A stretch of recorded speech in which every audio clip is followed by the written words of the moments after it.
За гişүүдийнхаа энэ өдрийн мэндийг хүргье. Тэгээд эргэтэн эдис шилжүүлэн суулгах тухай хуулийг бол дэмжиж байгаа. Энэ өөрөө маш чухал хууль. Тэр дундаа дэлхийн нийтэд энэ төрлийн мэс засал бол одоо маш эрчимтэй хөгжиж маш хурдцтай явж байгаа. Тэгээд Монгол улсад энэ эргэтэн эс шилжүүлэн суулгах энэ хууль эрх зүйн орчныг илүү боловсронгуй болгох зайлшгүй шаардлага бас байгаа гэж үзэж байгаа. Тэгээ надад нэг ганц хоёр асуулт байна. За жишээ нь энэ хуулинд сая өнгөрсөн хугацаанд нийгмээр л харлаа бид нар. Бачуулан эмчийн асуудал.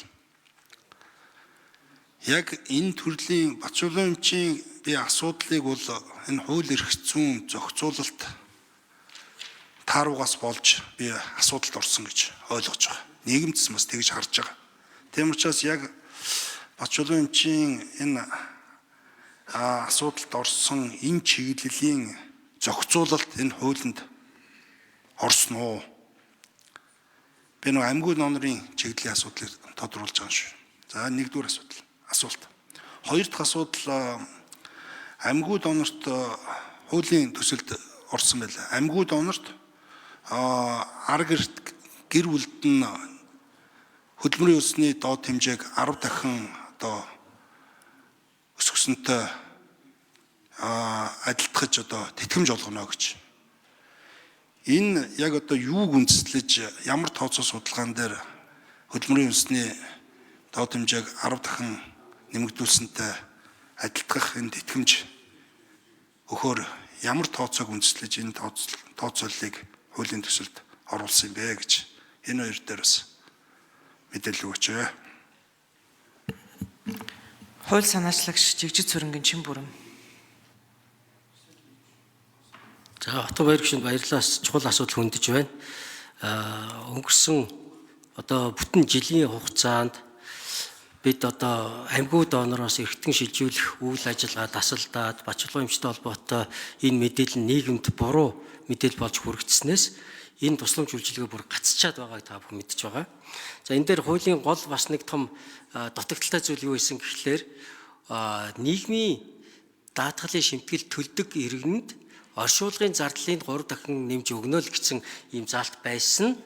Нөгөө амьгүй донор болсон тэр олон хүнийг аварсан амьгүй донор маань өөрөө ажил эрхэлдэггүй байсантай холбоотой энэ нийгмийн даатгалын сангаас энэ тайлбарлалын одоо оршуулгын зардлыг өгөх боломжгүй болсон нь өөрөө маш том түлхэж болсон энэ асуудлыг одоо олон нийтэд гарах.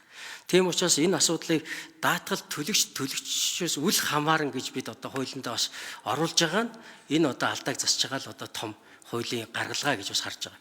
Ер нь бол одоо ингээд манай энэ амьгүй донорын болох гэж байгаа боломжтой тэр ар гэрийнхэнтэй уулзаж хилцээр хийн гэдэг бол өөрөө асар хэцүү хилцээр та бүхэн төсөөлдөө одоо хайртай хань жил үр хүүхдэн ч юм уу хинч байдیں۔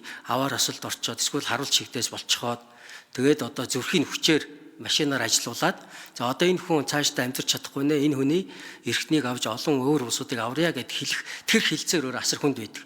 Энэ хилцээрийг хийх боломжтой болсон албыг бид 2018 оны хуулийн өөрчлөлтөөр энэ хөгжлийн төв дотор эргэтэн эдийн шилжүүлэн суулгах үйл ажиллагаа зохицуул алба бий болгож өгснөөрөө энэ ажил маш урагштай амжилттай явж эхэлсэн.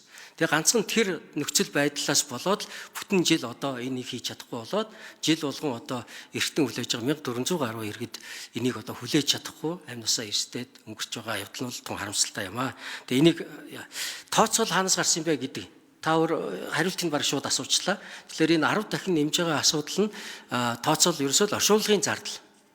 Монгол улс нөгөө Стамбулын декларацид нэгдээд хүний эрхтэн 8-тай тэмцэх энэ декларац нэгдсэн. Нэгсэндээ хүний эрхтнээр 8 хийх боломж Монгол улсад байхгүй.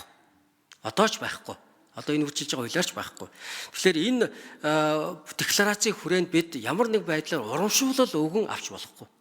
Харин эсэргээр оршуулгын зардал буюу тэр одоо тайлбарлалын зардлыг өгөх амьгүй донор болсны төлөө ядаж оршуулгын зардлын даадаг баяа л гэдэг энэ том бодлого одоо хэрэгжиж байгаа маа. Энэ өөрөө бодиттой байгаасаа өнөөдөр оршуулгын үйл ажиллагаа явуулдаг буйны компаниудын та бүхэн ханшийг мэднэ. Тэгэхээр энэ дотроос ядаж одоо дундаас дээхэн зардлын даадаг нэр төртөө олон хүнийг авсныхын төлөө бас бахархалтайгаар тийм ээ.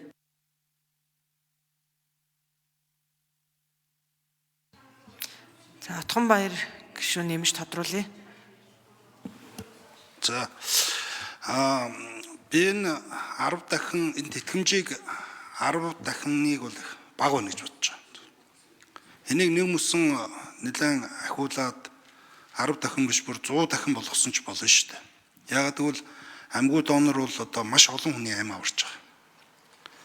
Жаар гэрт нь бас тэр бахархах сэтгэлийг нь төрүүлэх энэ бас тийм нэг механизм илүү үйлчлэх ёстой хаа л гэж би зөв бодож байгаа юм. Тийм учраас би миний асуугаад байгаа зүйл энэ 10 дахин гэдэг тооцооллыг яаж гаргасан юм бэ гэж асууж байгаа юм. Тийм учраас боломж болцоонд байдаг бол 10 дахин биш энэ тэтгэмжийг 100 дахин одоо нугалж өгөх энэ боломж болцоог бас судлах боломж байгаа болов уу гэж хувьдаа бодож байна. За баярлалаа. Чимбүрэн гишүүн асуултанд хариулъя. За Отгонбаяр гишүүнд баярлалаа. Энэ цаад нөгөө өгөөжийн та их ойлгож ин бас олон нийтэд ойлгуулж байгаад их баяртай байна. За нөгөө талаасаа бид ямар нэгэн тийм энийг амьгүй донор болгочих гэдэг сэдлийг бид ерөөсөө өдөөж болохгүй юм аа. Тийм учраас энэ нь одоо аль болох бодиттой тоо байх ёстой. Тэгэхээр ажлын хэсэг байгуулагдаад их хурлаас дэмжигдээд ажлын хэсэг байгуулагдвал энэ дээр одоо бас таны би бас өөрөө орж ажилласаа гэж хүсэж байна. Ажлын хэсэгт орж ажиллаа. Тэгээ энэ асуудал дээр нэлээд тийм бодиттой санхүүжилтийн тайтгарлын тэр одоо оршуулгын зардлыг даах нөхцөлийг бүрдүүлэх чиглэлд их хурлын гишүүдийг бас хамтарч ажиллая гэж уриалж байна. За улсын хурлын гишүүн Дарс Цэрэнгийн